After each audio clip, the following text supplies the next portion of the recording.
What we want to talk about tonight, and I have came across, I don't remember exactly how, an article written by a lady, and on the topic of my favorite whipping boy. I got to say whipping boy because if I say whipping girl, then they'll call me abusive, you know. So, being feminism, and this lady has written an article that appeared. She's a contributor, I believe. On the website called, let me get this right, The Federalist, on the Federalist website. Her article is called, "The Feminist Life Script Has Made Many Women Miserable. Don't Let It Sucker You." And so I want to preface it with, of course, Catholic Church moral teaching in this area, first of all. And, you know, we have the issue that a lot of people are trying to deal with of it's pretty standard almost, if not actually, for a lot of the mothers in the home to work outside of the home. A lot of married women working outside the home. And it makes marriage difficult. And, you know, what is the church's position on this? And obviously the church can't say like, well, oh, it's sinful because there's so many that are finding themselves in a financial need for this. So it can't come out and give that much of a hard line. But then at the same time, let's look at the cause and effect and what's going on. So a couple of things to point out in this area. In contemporary commentary, if not actual teaching on this, we have St. John Paul II's. It's a letter, it might be an apostolic letter, not a real high-level document, the letter to women, Mulieris Dignitatem. And that one's often brought in whenever we have this discussion with ladies and it's usually ladies, that are in favor of women working. And they'll say, well, look at what John Paul II said. And I don't know if they ever looked at what John Paul II said. They just know that he used the word feminist in there in a positive way. I don't know if they ever read the document. And if you go to our YouTube channel, Fix the Family YouTube channel, you'll see that we've kind of actually quoted and read from there and explained what he was talking about. He used the term, we need a new feminism. And what he was saying, what he was getting at was that we need to take maybe the positive things that have come from feminism, if there is any, but just from the terms of maybe having women be more respected in society and the such, but that a woman's principal identity is going to be in motherhood. Even if she isn't actually a mother, it's going to be motherhood. And that's going to be the tendency toward the feminine. And anytime you get away from that, you tend further away from the feminine toward the masculine.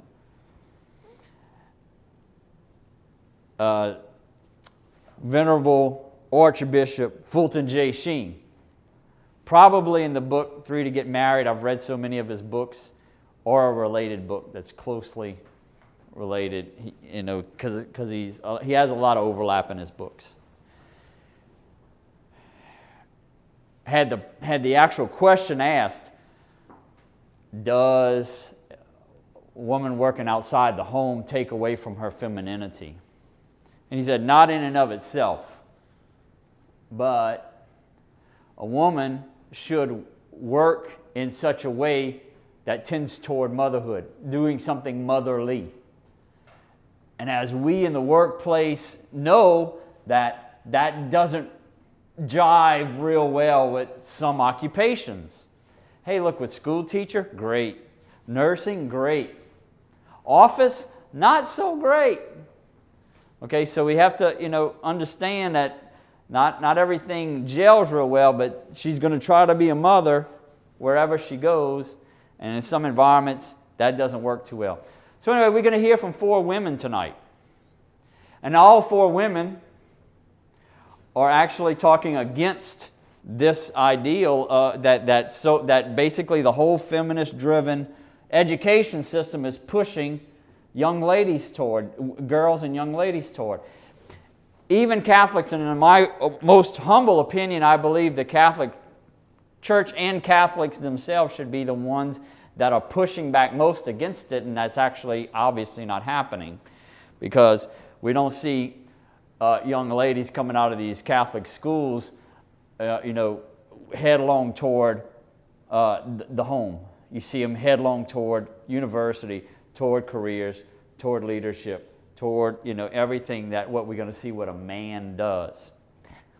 That doesn't make a whole lot of sense to me, and so it's refreshing to see a secular article like this on a website like the Federalist, to have an actual lady talking against it and bringing up these points. We've been doing this almost 10 years on our YouTube channel, on our blog, and the whole bit, and getting rashly criticized for it, but society is actually waking up to it and admitting it. That's the refreshing thing, admitting it. So the lady here, let's give her credit. Kudos to Mrs. Joy Pullman. She's the executive editor of the Federalist. Actually, she's not a contributor. She's actually executive editor. Excellent article, and the first 2 sentences grabbed me, and I just had the impression this is gonna be good. And in a lot of cases, she has taken the words right out of my mouth, like as if she and I had coffee or a beer or something and discussed these issues.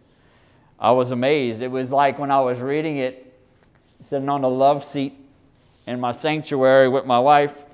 I was on the love seat. She was over in the bed, and it was normally when I'm doing that, I'm watching a game, of baseball or football, and I'm hooing, And that's what I was doing. But I was doing the same thing with this article, and I was giving her the play-by-play. I was reading the article. It says, listen to this, what this lady actually said. And she was like, yes, dear. No, she's excited about it, too. Incidentally, I do believe all of us who have teenage daughters or 20-something-year-old daughters need to have her read this, and just for entertainment purposes, just because, just to see what she thinks, and maybe have a discussion about it, just to see what she thinks, because this is where the rubber meets the road with these young ladies, and if you have sons too, might as well, so that they know the right type of young lady to be looking for. But let's get into the first. You don't have to read along, just in case you want to take it home, but I was obviously very excited. Our culture is so saturated with feminism that even conservatives and devoutly religious people like me think inside its wheel ruts. That's what I've been saying. Catholics are feminists and don't even know it. They would never admit it. They were saying, "What would you call me?" I said, "Yeah." It's conditioned your thinking and the way you live your life, and you don't even know it. She goes on. This wouldn't be a problem except that feminism is antithetical to human flourishing. I love the verbiage or the verbiage. It means it's against birth. It's against having kids. And okay, of the four women, they're all against feminism. One of them says she was rescued. The other three find themselves victims or trapped by it or trying to figure themselves a way around it. We'll see. Antithetical to human flourishing, both individually and corporately, because it has a false view of human nature. That's those two sentences make the whole, they set this article up so great, but it's to get, she's going to get into details, but there it is, and it's like, wow, to have a lady in a secular environment be saying this. And this is another thing that I've said often. No matter how the evidence piles up in the heartbreak after heartbreak, many women continue to give themselves in cognitive dissonance. They'll do it even though the deck's stacked against us. We all want to believe that, we're exceptional. That patterns of human behavior don't apply to us. That while bad things happen to other people who did the same things we are, or what we want to, those bad things won't happen to us. We're special. We're different. And you see the pride in that? And she says later on, yes, it requires humility. Humility. You see the devil in this, the pride? It requires humility to consider whether your presuppositions and behavior are wrong. To stop and say, it's like, something's not going right here. We're doing something wrong.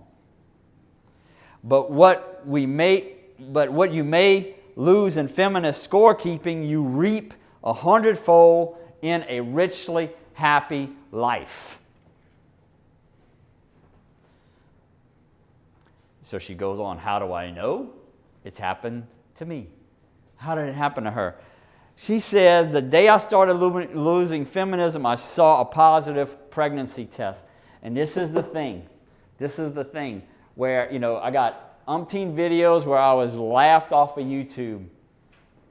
And the thing about this is these ladies have life experience. There was a Catholic young guy who thought he was something. He wanted to make a name for himself by degrading mine and my book and the videos that I put out, with zero life experience, thinking he knew church teaching and that what I was speaking on was opposed to it, and talking in these unthought out, ideologues that don't, you can't really put into practice. This lady has had experience, and what I would get into was saying, have children. Ladies, have children. And that was almost like I was cursing at them. So she says, I got lucky with an unintended and unwanted pregnancy. We were married, but I was devastated because I wanted to do what everyone says you should do and focus on my career right outside of college. Right out of college. My husband and I called our baby fruitcake.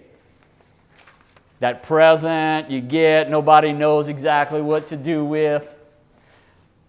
A finicky baby.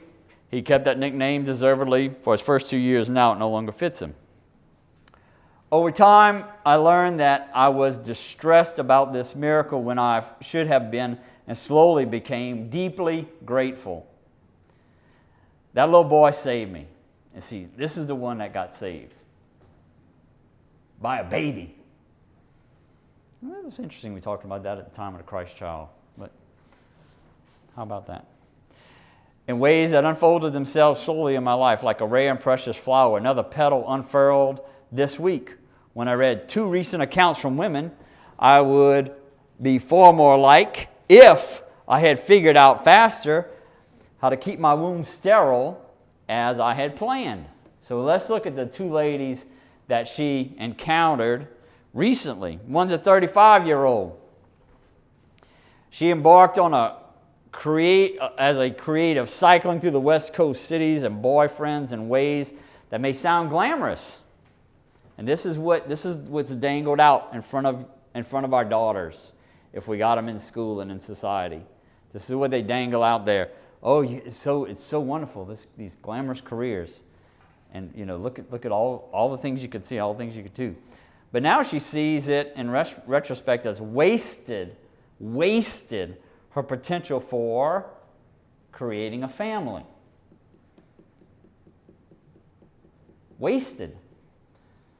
35 years old. That's not a good place to be. At 35, thinking, man, I done wasted the prime, we're going to see here, the prime years of her life. Here's her story. I have no family nearby, no long-term relationship built on years of mutual growth and shared experiences, no children. While I make friends easily, I've left most of my friends behind in each city I've moved from while they've continued to grow deep roots, marriages, home ownerships, career growth, community, families, children. She has none of that. I have a few close girlfriends for which I'm grateful, but life keeps getting busier and our conversations are now months apart. Most of my nights are spent alone with my cat. Cue the cliche. How about we have that conversation with the young ladies? Like, doesn't that sound like a glamorous career? Is that what you want for your future? Because that's what you're going to get. My apathy is coming out in weird ways. I'm drinking too much, and when I do see my friends on occasion, I end up getting drunk and angry or sad or both and pushing them away. And the men I date, I feel pressure to make something of the relationship too soon, move in, get married. I have to have kids in a couple of years. Fun times. All the while still trying to be the 25-year-old I thought I was until it seemed like a moment ago. I used to think I was the one who had it all figured out. Adventurous life in the city, traveling the world, making memories. Now I feel incredibly hollow and foolish. Okay, that's real. That's reality.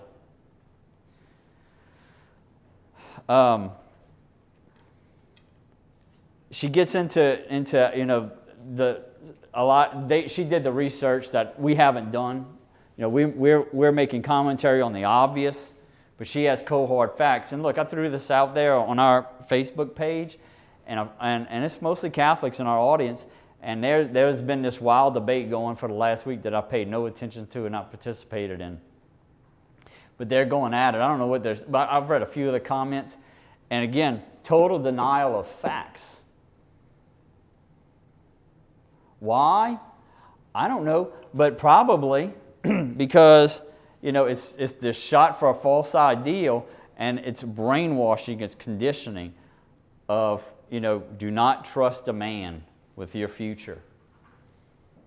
You got to do it yourself. Men are not trustworthy, and we're going to see some more of that here in a second.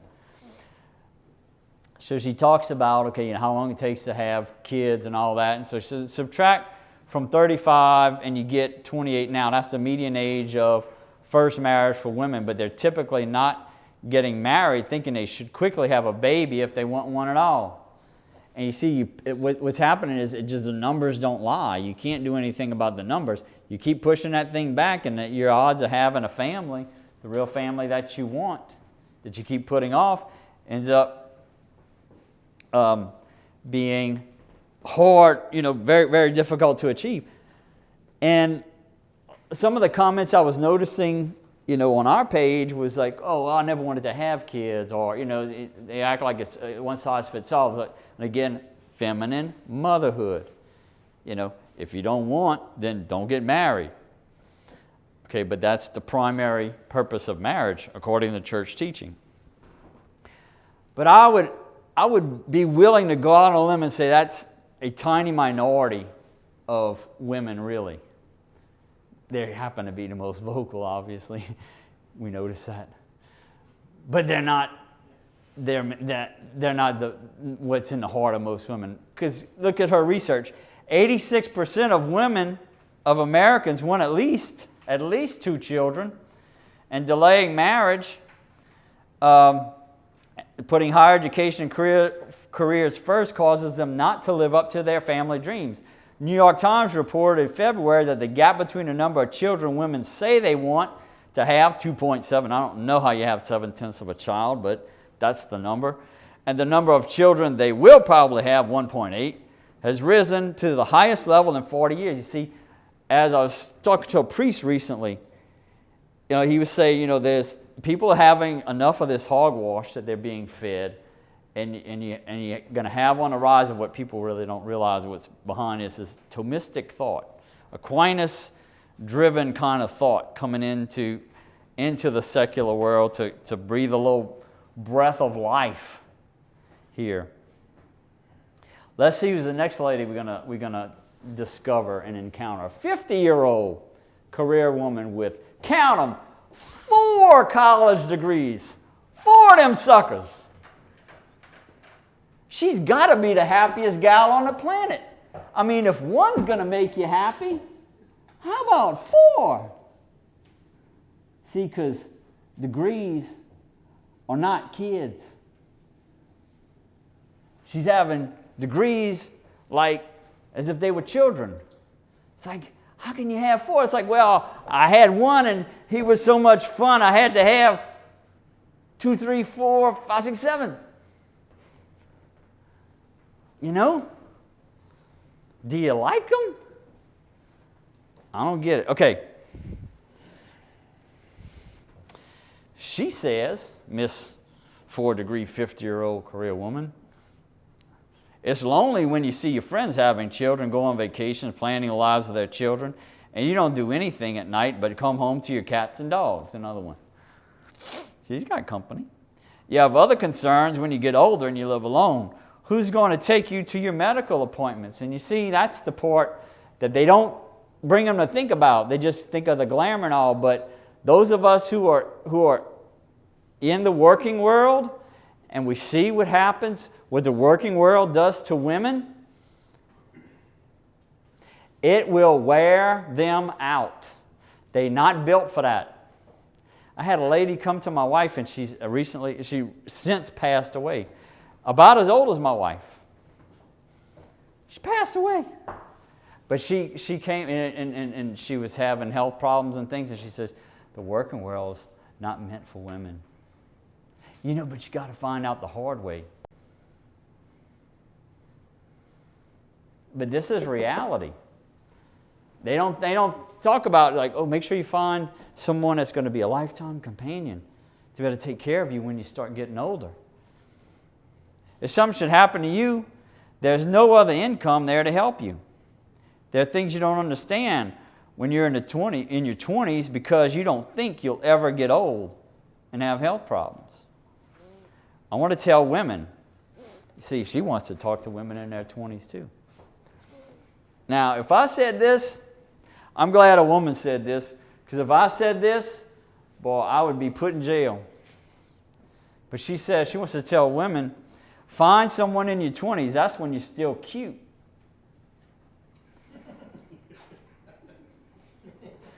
I didn't say it, I just read it. Y'all go look at the article. It's called The Feminist Life Script on the Federalists. That's when you're still cute. That's when you're still amiably working out problems with someone. It's hard when you're in your 50s and you've lived alone to compromise with someone, to have someone in your home and every little thing about them annoys you because you're so used to being alone. In their 20s, they think they want a career. In their 30s, they start to realize, that was the end of the story of the 50-year-old. In their 30s, this is back to Miss Pullman's commentary. They start to realize they also really want a family, and it's in fact more important to them than the abstract notches on some career totem pole. At that point, however, given the vagaries and finding someone and getting across the marriage and the pregnancy finish line, it's far more difficult for them to make the life they wanted.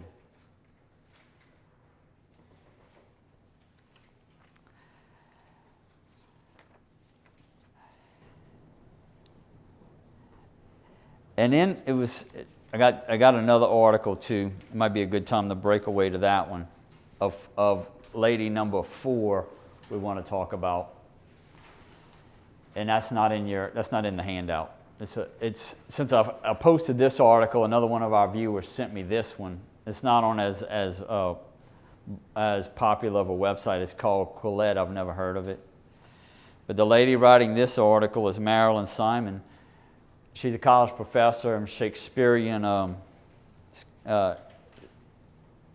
in Shakespeare. And her situation is single mom, and looking at this landscape that I'm talking about, and has daughters to raise. And, her thing is the Me Too movement. Oh, everybody's harassing the girls. It's like, about, somebody said my skirt looks good.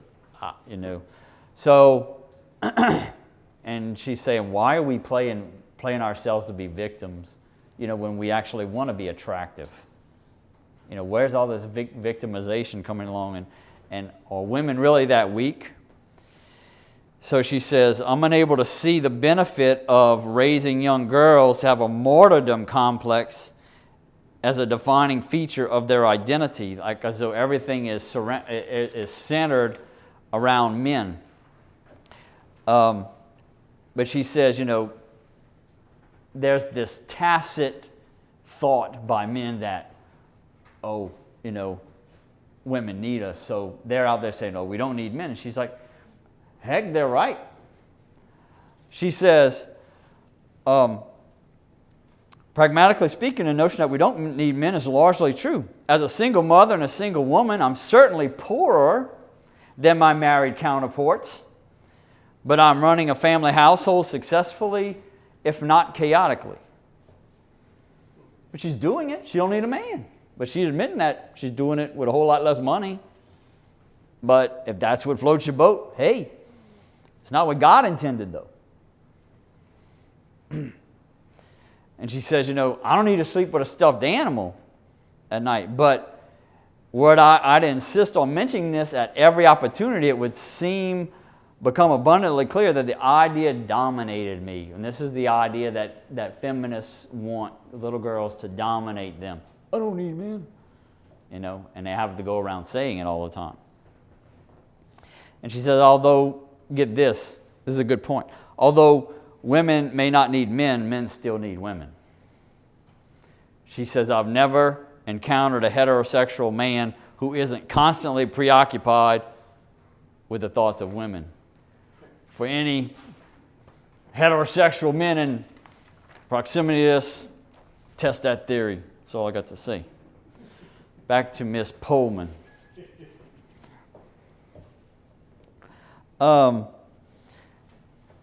She's saying, actually she's quoting, there's a video, I didn't watch it in the midst of her article. But she's saying, he says, the speaker on the video, it isn't really obvious to me that young women in our society are told the truth about what their lives are likely to be like.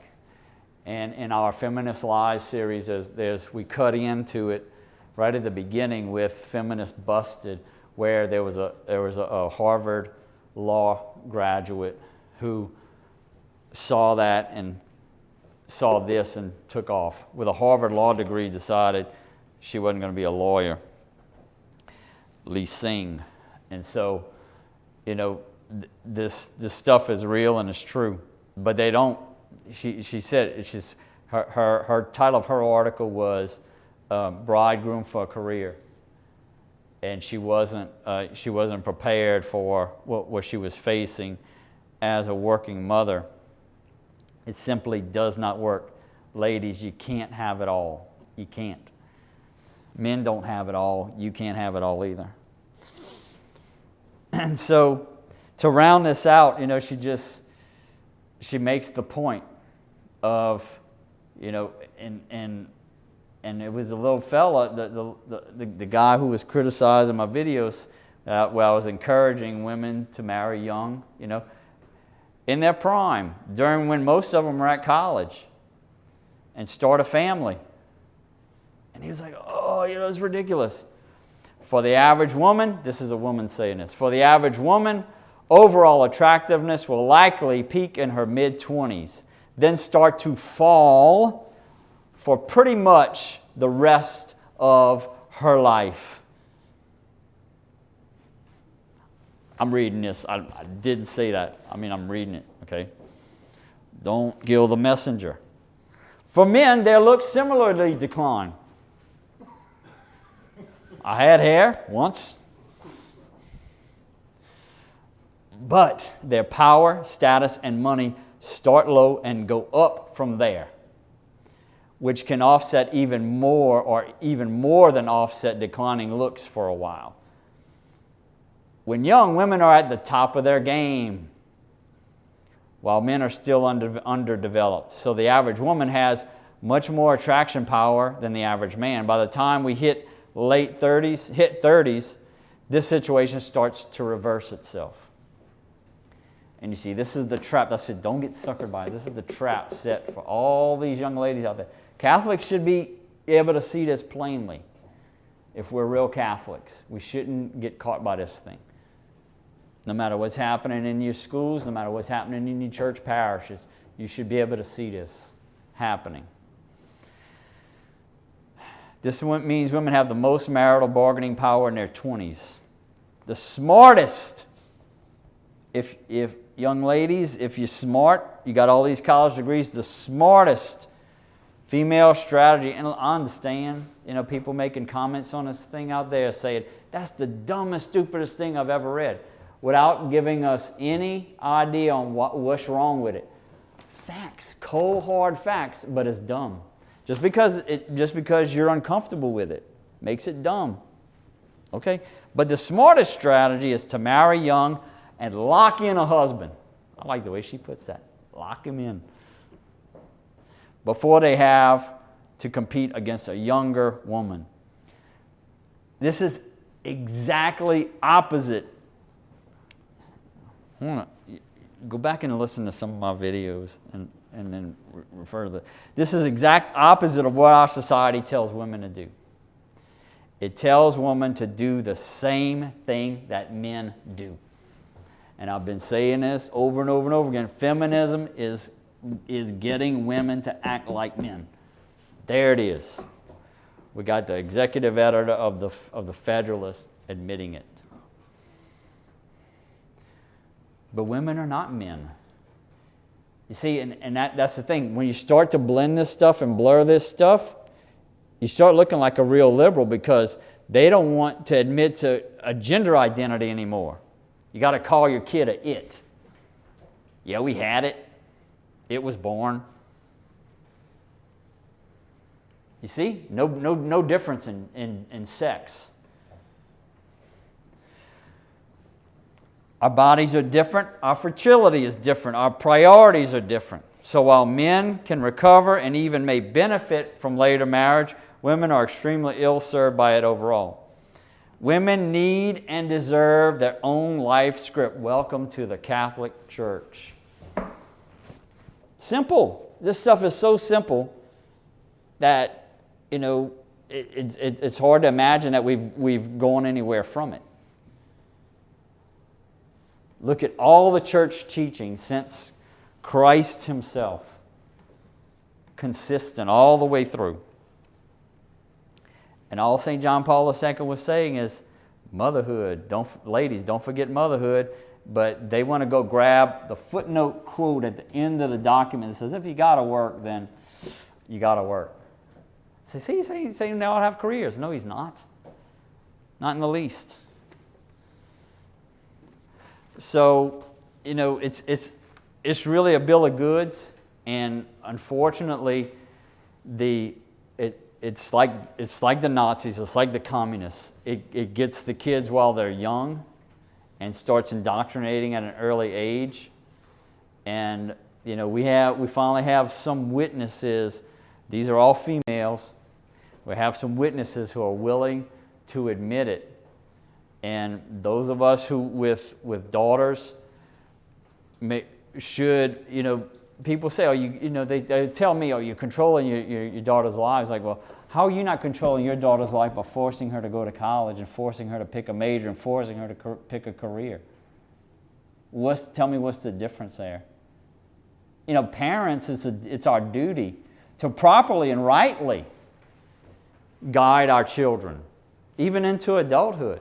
Now, yeah, they got to make their own choice. But are we going to bury this stuff?